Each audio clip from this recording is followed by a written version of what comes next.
একটি রাজ্যের অত্যন্ত প্রভাবশালী নেতাকে বিধানসভা থেকে ৩০ দিনের জন্য সাসপেন্ড করা হলো। তার চেয়েও বড় আশ্চর্যের বিষয় হলো, তার নিজ গ্রামের সাধারণ মানুষ যাদের ভোটে তিনি ক্ষমতার শীর্ষে পৌঁছেছিলেন, তারাই আজ লাঠি হাতে তার নিজের বাড়িতে হামলা ও ভাঙচুর চালালো। আর ঠিক একই সময়ে দেশের রাজধানী দিল্লির রাজপথ দখল করে নিল এমন একটি সম্পূর্ণ নতুন রাজনৈতিক দল, যাদেরকে কিছুদিন আগেও ক্ষমতার দম্ভে থাকা শাসকেরা তেলাপোকা বলে চরম গালাগালি ও কটূক্তি করেছিল। আর এই সব কিছু মিলিয়ে কি প্রধানমন্ত্রী নরেন্দ্র মোদীর শক্তিশালী গদি এবার সত্যি কাঁপতে শুরু করেছে? এই সব কিছুর আসল সত্য জানতে ভিডিও শেষ পর্যন্ত আমাদের সাথেই থাকুন। পশ্চিমবঙ্গের রাজনীতি এমনিতেই সবসময় অত্যন্ত জটিল, নাটকীয় এবং উত্তেজনাপূর্ণ থাকে, কিন্তু সাম্প্রতিক ঘটনাবলিতে এই রাজনৈতিক পারদ এক সম্পূর্ণ নতুন ও বিপজ্জনক মাত্রায় পৌঁছে গেছে।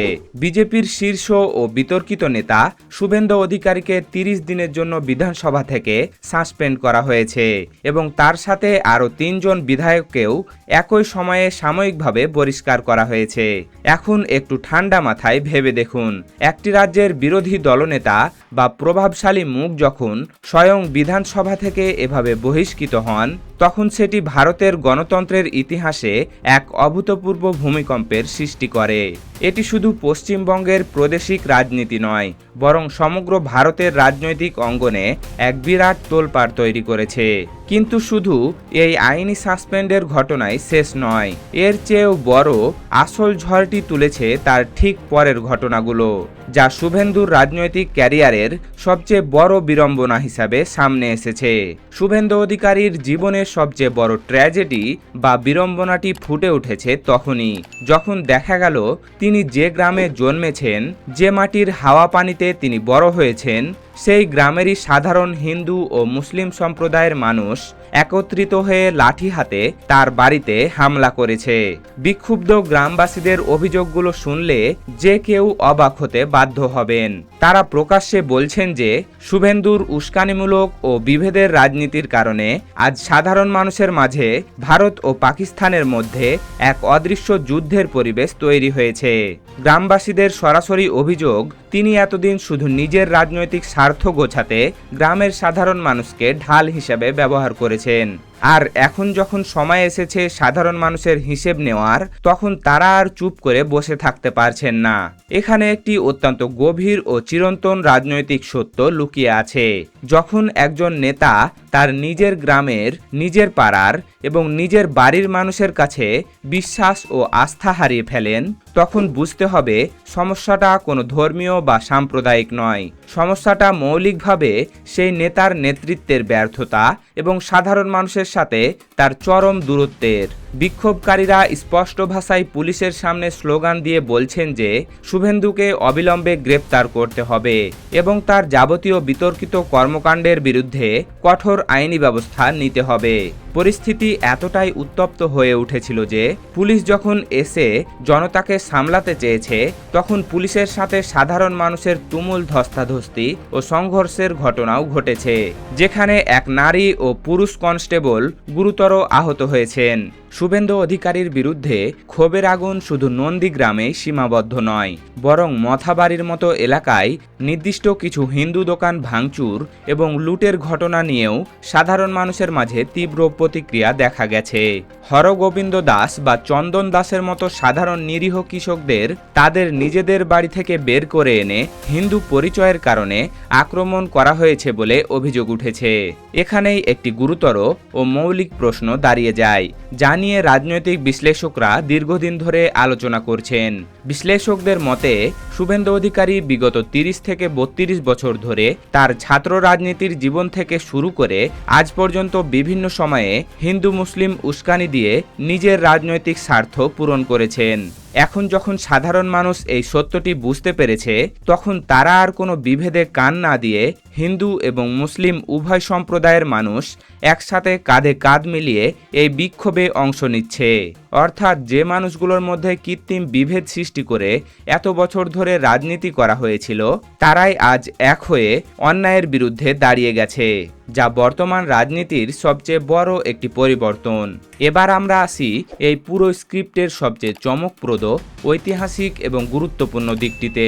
পশ্চিমবঙ্গের সীমানা পেরিয়ে এখন সমগ্র ভারতে একটি সম্পূর্ণ নতুন ও অপ্রতিরোধ্য রাজনৈতিক শক্তি জাগ্রত হয়েছে, যার নাম দেওয়া হয়েছে ককরোচ জনতা পার্টি বা তেলাপোকা জনতা পার্টি। এই আপাত অদ্ভুত ও হাসির মনে হওয়া নামের পেছনে একটি অদ্ভুত হৃদয় বিদারক কিন্তু একই সাথে শক্তিশালী ও অনুপ্রেরণাদায়ক গল্প লুকিয়ে আছে। 2023-24 সালের পর 2025 সালের মে মাসে ভারতের প্রধান বিচারপতি সুপ্রিম কোর্টে একটি মামলার শুনানি চলাকালীন বসে এমন একটি বিতর্কিত মন্তব্য করেন, যা ভারতীয় বিচার ব্যবস্থার ইতিহাসে এক চিরস্থায়ী কলঙ্কের অধ্যায় হিসেবে চিহ্নিত হয়ে থাকবে। তিনি সোশ্যাল মিডিয়ায় সরকারের বিভিন্ন ভুল নীতির সমালোচনা করা এবং দুর্নীতির বিরুদ্ধে তীব্র প্রতিবাদ জানানো দেশের সাধারণ যুবকদের তেলাপোকা বা পরজীবী বলে অত্যন্ত নোংরাভাবে আখ্যায়িত করেন। একটু ভেবে দেখুন, একটি গণতান্ত্রিক রাষ্ট্রের সর্বোচ্চ আইনের অভিভাবক যিনি, দেশের পুরো বিচার ব্যবস্থার শীর্ষে যিনি বসে আছেন, তিনি যখন দেশের তরুণ প্রজন্মকে এমন নোংরা ও অপমানজনক ভাষায় সম্বোধন করেন, তখন সাধারণ মানুষের ক্ষোভ কোথায় গিয়ে ঠেকতে পারে? কিন্তু ক্ষমতার অহংকারে অন্ধ হয়ে যাওয়া প্রশাসন এবং বিচার ব্যবস্থা বুঝতে পারেনি যে তরুণদের প্রতি করা এই একটিমাত্র জঘন্য অপমানই হতে যাচ্ছে তাদের ক্ষমতার ভিত নাড়িয়ে দেওয়ার সবচেয়ে বড় টার্নিং পয়েন্ট। ঠিক এই অপমানের পরের দিনই ভারতের সচেতন ও ক্ষুব্ধ তরুণদের হাত ধরে সোশ্যাল মিডিয়ায় জন্ম নেয় এই ককরোচ জনতা পার্টি। তাদের পক্ষ থেকে দেওয়া রাজনৈতিক বার্তাটি ছিল একদম স্পষ্ট, ধারালো এবং শাসকের জন্য ভয়ঙ্কর। তারা বুক ফুলিয়ে বলতে শুরু করলো, হ্যাঁ, আমরা তেলাপোকা, আর এই তেলাপোকাই এবার তোমাদের বছরের পর বছর ধরে গড়ে তোলা অহংকার ও স্বৈরাচারী ক্ষমতার মসনদ বা সিংহাসন ভেঙে গুড়িয়ে দেবে। ভারতের জাতীয় স্তরের মেডিকেল পরীক্ষা নিট কিংবা ইউজিসি নিটের মতো অত্যন্ত গুরুত্বপূর্ণ পরীক্ষাগুলোতে প্রশ্ন ফাঁস হওয়া এখন ভারতের একটি নিয়মিত ও সাধারণ ঘটনা হয়ে দাঁড়িয়েছে। 140 কোটি মানুষের এই বিশাল দেশে লক্ষ লক্ষ মধ্যবিত্ত ও দরিদ্র পরিবারের মেধাবী তরুণ যখন দিনের পর দিন, মাসের পর মাস অক্লান্ত পরিশ্রম করে পরীক্ষার প্রস্তুতি নেয়, তখন একদল অসাধু ও প্রভাবশালী দুর্নীতিবাজ চক্র কোটি কোটি টাকার বিনিময়ে সেই প্রশ্নপত্র পরীক্ষার আগেই ধনী সন্তানদের হাতে তুলে দেয়। আর মোদি প্রশাসন এই ভয়াবহ দুর্নীতি কঠোরভাবে বন্ধ করার বদলে বরং পরোক্ষভাবে সেই প্রভাবশালী দুর্নীতিবাজদের নানা আইনি ফাঁকফোকর আশ্রয় প্রশ্রয় দিচ্ছে বলে দেশজুড়ে তীব্র ক্ষোভ তৈরি হয়েছে। এই চরম সংকটের সময়ে ভারতের মূলধারার গণমাধ্যম বা যাদেরকে সাধারণ মানুষ ভালোবেসে গদি মিডিয়া বলে ডাকে, তাদের ভূমিকা ছিল অত্যন্ত লজ্জাজনক ও হাস্যকর। ভারতের বিহার রাজ্যে যখন জনগণের ট্যাক্সের কোটি কোটি টাকায় নির্মিত বড় বড় ব্রিজ তাসের ঘরের মতো একের পর এক ধসে পড়ছে, মণিপুরে যখন বছরের পর বছর ধরে চলা জাতিগত দাঙ্গার আগুন এখনও দাউ দাউ করে জ্বলছে, আর সারা দেশে যখন পরীক্ষার প্রশ্নপত্র ফাঁস হয়ে যাওয়ার কারণে লক্ষ লক্ষ শিক্ষার্থীর ভবিষ্যৎ অন্ধকারের মুখে পড়েছে, ঠিক সেই সময়ে দেশের প্রধানমন্ত্রী নরেন্দ্র মোদী ইতালি সফরে গিয়ে সেখানকার প্রধানমন্ত্রী জর্জিয়া মেলোনিকে মেলোডি চকলেট উপহার দিতে ব্যস্ত ছিলেন। আর দেশের এই চাটুকার মিডিয়াগুলো সাধারণ শিক্ষার্থীদের সেই আর্তনাদ ও অধিকারের দাবি নিজেদের চ্যানেলে প্রচার না করে ঘণ্টার পর ঘণ্টা প্রাইম টাইমে নিউজ করে দেখিয়েছে যে মোদি কেন মেলোডিকে চকলেট গিফট করলেন, সেই চকলেটের স্বাদ কেমন, কিংবা মেলোনি সেই চকলেট পেয়ে কেমন মিষ্টি করে হাসলেন। যখন দেশের কোটি কোটি তরুণ নিজেদের অধিকারের দাবিতে দিল্লির রাজপথে বুক টান করে নামল, তখন এই মিডিয়াগুলো তাদের চাটুকারিতা ঢাকতে নতুন এক অদ্ভুত ও অবাস্তব তত্ত্ব নিয়ে হাজির হলো। তারা দাবি করতে শুরু করলো যে ভারতের এই জেনজি বা তরুণদের আন্দোলনের পেছনে নাকি মার্কিন যুক্তরাষ্ট্র এবং বাংলাদেশের ডক্টর ইউনূসের হাত রয়েছে। খুব বেশি দিন আগের কথা নয়, শ্রীলঙ্কার ক্ষমতাশীল রাজাপক্ষ পরিবারের পতন হয়েছিল সাধারণ ছাত্রদের এই রাজপথের আন্দোলনের মাধ্যমেই।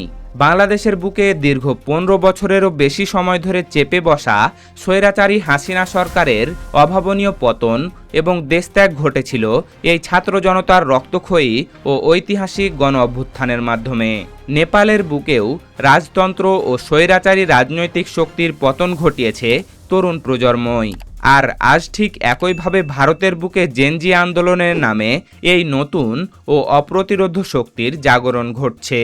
আন্তর্জাতিক রাজনৈতিক বিশ্লেষকরা স্পষ্ট ধারণা করছেন যে যদি এভাবেই ভারতের তরুণদের এই আন্দোলন দিনের পর দিন চলতে থাকে তবে খুব কম সময়ের মধ্যে ভারতের মূল রাজনৈতিক মানচিত্রে এক অভাবনীয় ও ঐতিহাসিক পরিবর্তন আসতে বাধ্য। আপনার কি মনে হয়, ছাত্রদের এই আন্দোলন কি মোদি প্রশাসনের গদি নড়বড়ে করে দিতে পারে? আপনার মূল্যবান মতামত আমাদের কমেন্ট বক্সে লিখে জানান। এমনই সব বিশ্লেষণ সবার আগে পেতে আমাদের চ্যানেলটি সাবস্ক্রাইব করে বেল আইকনটি বাজিয়ে রাখুন। ধন্যবাদ।